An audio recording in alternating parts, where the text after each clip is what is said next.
सामान्य सभामुख महोदय, सुनसरीको कप्तानगञ्जबाट सुरु भई मधेसको विभिन्न जिल्लामा फैलिएको घटनाको क्रममा ज्यान गुमाउनुभएका सुनसरी देवानगञ्ज निवासी ओम प्रकाश मेहता, जयप्रकाश मेहता, रविन्द्र मेहता तथा सिराहाका गणेश यादवप्रति हार्दिक श्रद्धाञ्जली व्यक्त गर्न चाहन्छु।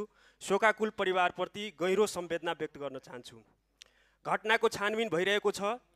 दोषीलाई कानुनी दायरामा ल्याउने र पीडित परिवारलाई उचित राहत र न्याय प्रदान गर्ने प्रतिबद्धता नेपाल सरकारले व्यक्त गर्नुभएको छ। त्यसको लागि नेपाल सरकारलाई धन्यवाद व्यक्त गर्न चाहन्छु।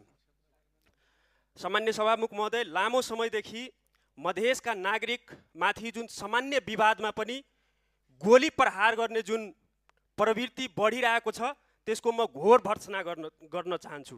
लोकतान्त्रिक व्यवस्थामा नागरिकको जीवन र सुरक्षाभन्दा कुनै पनि ठुलो कुनै पनि विषय हुन सक्दैन। दुई पक्षबीचको विवादमा पनि, सामान्य विवादहरूमा पनि जुन गोली चलाउने प्रवृत्ति छ, त्यसको अन्त गर्नुपर्छ।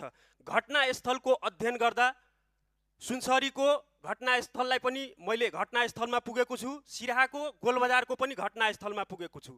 कुनै पनि स्थानमा गोली चलाउने अवस्थाको सिर्जना मैले देखेको थिएन। कुनै पनि स्थानमा तपाईको टाउको र छातीमा गोली हानेर घटनालाई साम्य पार्ने सक्ने त्यो अवस्था थिएन। त्यही पनि गोली प्रहार भएको छ। त्यसको तपाईको निन्दा गर्न चाहन्छु र जुन गृहमन्त्रीको तर्फबाट र नेपाल सरकारको तर्फबाट जुन पीडितको घरमा पुगेर जुन क्षतिपूर्ति र न्यायको सुनिश्चितताको जुन प्रतिबद्धता गर्नु भएको छ, त्यसको लागि नेपाल सरकारलाई म धन्यवाद दिन चाहन्छु। र अथक प्रयास हाम्रो पार्टीको सभापति रवि लामेछानेज्यू र सामान्य प्रधानमन्त्री बालेन शाहज्यू र प्रतिपक्ष दलका हाम्रा नेपाली काङ्ग्रेसका सभापति गगन थापाज्यूलाई पनि जुन जिम्मेवारी भूमिका देशप्रति निभाउनु भएको छ, त्यसको लागि धन्यवाद व्यक्त गर्न चाहन्छु। धन्यवाद।